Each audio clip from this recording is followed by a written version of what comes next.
Shrikrishna Sarada college Hailakandi আজকে এই মুহূর্তে সারা দেশের সঙ্গে আমাদের দেশের জাতীয় পতাকা উত্তোলনের মাধ্যমে ৭৮তম স্বাধীনতা দিবসের আমরা শুভ উদ্বোধন করলাম। আমি এই উপলক্ষে শ্রীকৃষ্ণ সারদা কলেজের শিক্ষক অশিক্ষক কর্মচারী, আমার প্রিয় ছাত্রছাত্রী, বিশেষ করে এনসিসি ক্যাডার যারা এখানে সমবেতভাবে জাতীয় পতাকার প্রতি সম্মান জানিয়েছেন, সবাইকে শুরুতে আমাদের দেশের ৭৮তম স্বাধীনতা দিবস উপলক্ষে সবাইকে অভিনন্দন জানাচ্ছি। আজ থেকে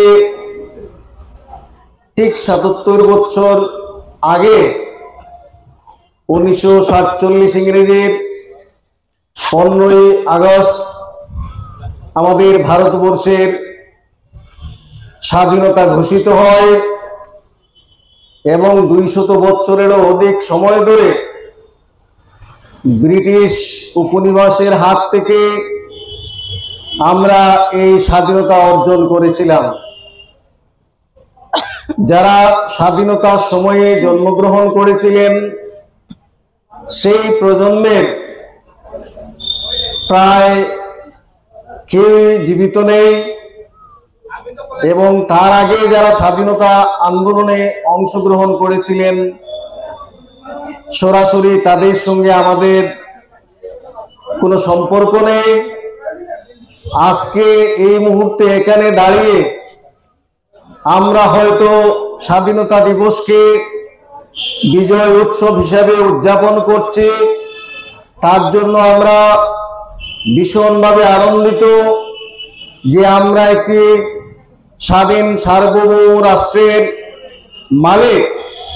কিন্তু এই দেশকে কিভাবে স্বাধীন করা হয়েছিল তার পিছনে অগণিত ভারতবাসীর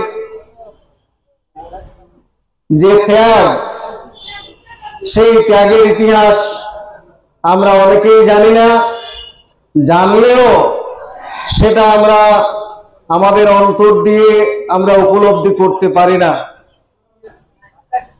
আমাদের জ্ঞাত এবং এক অবির জীবনযাপন করেছিলেন, তাদের মহান ত্যাগের ফলে আমরা এই দেশকে স্বাধীন, যারা আমাদের জন্য এই দেশকে স্বাধীন করতে গিয়ে তাদের জীবন সম্পদটা অতি পুরাতন সভ্যতার দেশ, নানা উত্থান পতনের মধ্য দিয়ে তার ইতিহাস রচিত হয়েছে।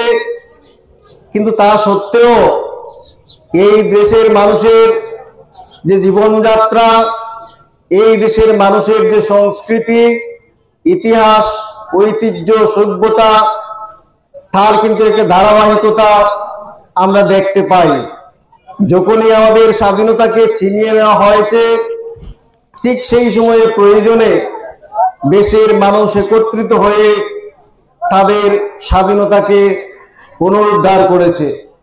কিন্তু ব্রিটিশরা যখন ভারতবর্ষে আসে, তারা পৃথিবীর পরাশক্তি এবং সেই পরাশক্তির হাত থেকে এই দেশকে উদ্ধার করা খুব সহজ কাজ ছিল না।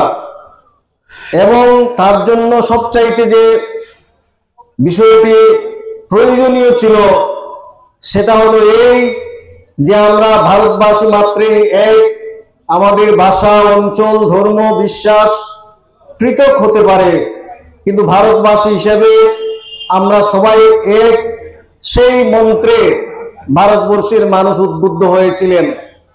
এক সময়ে আমাদের স্বাধীনতা আন্দোলন উপরতলার কিছু সচেতন মানুষের দ্বারাই নিয়ন্ত্রিত ছিল। সেই আন্দোলন সাধারণ মানুষের উপর কোনো প্রভাব বিস্তার করতে পারেনি এবং আমরা দেখি 1919 সালে বা 1921 সালে ভারতবর্ষে যখন জাতির জনক মহাত্মা গান্ধী ফিরে আসেন, তার নেতৃত্বে সারা দেশে যে আন্দোলন সূচিত হয়েছিল, সেই আন্দোলনে অতি সাধারণ মানুষ এই দেশের জন্য তারা রাস্তায় বেরিয়ে পড়েছিলেন। আমরা দেখেছি তার চূড়ান্ত রূপ 1942 সালের আন্দোলনে। আমরা কি দেখেছি যে এমনকি গ্রামাঞ্চলের গড়ের মহিলারাও রাস্তায় নেমে এসেছিলেন। এখানেই জাতির জনক মহাত্মা গান্ধীর কৃতিত্ব, যে তিনি সমস্ত দেশের মানুষকে ঐক্যবদ্ধ করে দেশের স্বাধীনতা আন্দোলন যেমন একদিকে ত্বরান্বিত করেছিলেন, তার চাইতে বড় যে অবদান, সেই অবদানটা হচ্ছে যে তিনি সমস্ত ভারতবাসীর মনে এই চেতনা প্রবেশ করিয়ে দিয়েছিলেন যে আমরা ভারতবাসী, আমরা সবাই এক। এটাকেই বলে জাতীয়তাবাদ। কিন্তু অত্যন্ত পরিতাপের বিষয়, আমরা দেখি স্বাধীনতা লাভের ঠিক পূর্ববর্তী মুহূর্তে দেশের কিছু কুটিল রাজনৈতিক নেতারা এই দেশকে বিভাজিত করে, এবং এই দেশ বিভাজনের ফলে আজকে আমরা এখনো তার মাসুল দিতে হচ্ছে।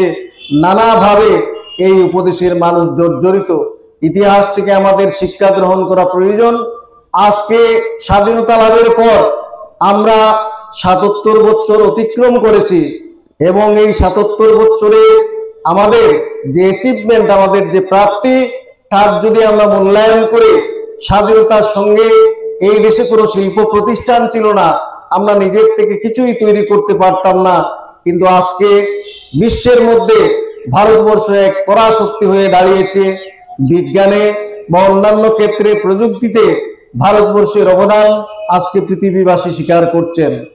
সেই সঙ্গে আমরা কি দেখি, আমাদের সবচাইতে বড় সাফল্য যেটা হচ্ছে, সেটা হচ্ছে এই দেশের যারা স্বাধীনতা আন্দোলন করেছিলেন, তারা ভারতবর্ষ নিয়ে যে স্বপ্ন দেখতেন, সেই স্বপ্ন আমাদের সংবিধানে লিপিবদ্ধ আছে যে ভারতবর্ষ হবে একটা সার্বভৌম গণতান্ত্রিক ধর্মনিরপেক্ষ রাষ্ট্র।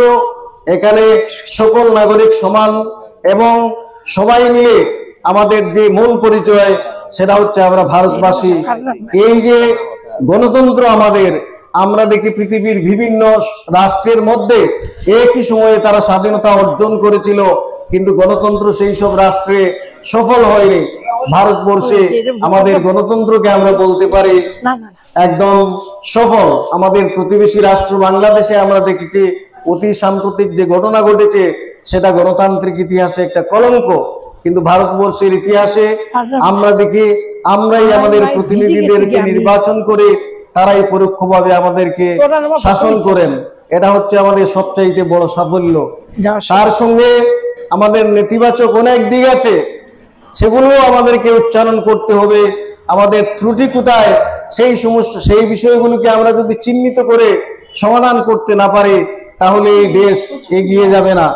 এই মুহূর্তে সবচাইতে বড় সমস্যা হচ্ছে আমাদের দেশের উপরতলার মাত্র 1% মানুষের হাতে দেশের 40% সম্পদ মানে কুক্ষিভূত আছে। 1% মানুষ দেশের 40% সম্পদের অধিকারী। আবার দেশের যে নিচের 50% মানুষ, তাদের হাতে রয়েছে মাত্র জাতীয় সম্পদের 3%। মানুষের মধ্যে এই ধরনের অর্থনৈতিক স্তরভেদ যদি থাকে, তাহলে সমাজে সুবিচার প্রতিষ্ঠা হবে না। আমরা কলেজে পড়াশোনা করছি, কলেজে শিক্ষকতা করছি, কলেজে আমরা চাকরি করছি, আমরা এই অবস্থায় সমাজের গণ্যমান্য সচেতন লোক স্বাধীনতা দিবস আমরা উদযাপন করছি। কিন্তু গ্রামের প্রত্যন্ত অঞ্চলের একজন খেটে খাওয়া মজদুর, তার ভিতরে যদি স্বাধীনতা নিয়ে কোনো উৎসাহ না থাকে, তার ভিতরে স্বাধীনতা নিয়ে যদি গর্ববোধ না থাকে, তাহলে আমাদের এই স্বাধীনতা উদযাপন সফল হবে না। দেশের অগণিত যুবক যারা শিক্ষা অর্জন করে বেকারত্বের মধ্য দিয়ে আছেন, কিভাবে তাদেরকে নিযুক্তি করা যায়, সেই সমস্যা যদি আমরা সমাধান করতে পারি না, সমাজের মধ্যে সুবিচার, সাম্য এগুলি প্রতিষ্ঠিত না হলে, যদি বিভাজন ধর্মী শক্তিকে আমরা উৎসাহিত করি, তাহলে মানুষের মধ্যে সামাজিক সংহতি, মানুষের মধ্যে সুবিচার কায়েম হবে না। আর এটা না হলে শুধুমাত্র অর্থনৈতিক উন্নতি দিয়ে একটা রাষ্ট্র উন্নত হতে পারে না। স্বাধীনতা দিবসে আমরা আমাদের এই স্বাধীন ভারতবর্ষের ইতিহাস নিয়ে পুঙ্খানুপুঙ্খ রূপে বিশ্লেষণ করে আমাদের ইতিবাচক দিকগুলোর আমরা যেমন প্রশংসা করব, নেতিবাচক দিকগুলোকে সামনে রেখে সেই সব সমস্যা থেকে আমরা কি করে উত্তরণ লাভ করতে পারি, সেটাই হবে স্বাধীনতা দিবসের মূল সংকল্প। আমি আজকে আবারও এই আমাদের ভারতবর্ষের স্বাধীনতা আন্দোলনে যারা সর্বস্ব ত্যাগ করেছিলেন তাদের অনেকেই আমাদের তরুণচলে আছেন, আমরা তাদের নাম জানি না। আমাদের ছাত্রছাত্রী যারা রয়েছেন তাদেরকে যদি জিজ্ঞেস করা যায় এই বরাকের স্বাধীনতা আন্দোলনে কারা নেতৃত্ব দিয়েছিলেন, কার ভূমিকা কি ছিল, অনেকেই কিছু বলতে পারবে না। কিন্তু তাদের এই ত্যাগের ফলেই আমরা স্বাধীনতা লাভ করেছি, সেই ইতিহাস আমাদের জানা প্রয়োজন। সবার প্রতি আমি সেই সব নেতা, মহান নেতা যারা ত্যাগ স্বীকার করে আমাদেরকে স্বাধীন দেশের আজকে নাগরিক হিসাবে বসবাস করতে যারা আমাদেরকে এক সময় সাহায্য করেছিলেন, তাদের প্রতি আমরা তো তাদের সেই প্রতিদান ফিরিয়ে দিতে পারবো না। আজকের দিনে আমি তাদের প্রতি আমার শ্রদ্ধা নিবেদন করে আজকে এই সকালে আমার কলেজের শিক্ষকরা, আজকে আমার কলেজের কর্মচারীরা, ছাত্রছাত্রীরা, এনসিসির ক্যাডাররা, তারা এই দেশকে ভালোবাসেন বলে, আমাদের প্রতিষ্ঠানকে ভালোবাসেন বলে এই সকালে তারা সবাই ছুটে এসেছেন। আমি সবাইকে ধন্যবাদ জানিয়ে, স্বাধীনতা দিবসের অভিনন্দন জানিয়ে আমার বক্তব্য আমি এখানেই শেষ করলাম।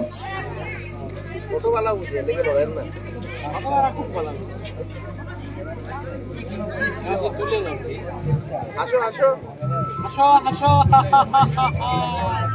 হাসো তো।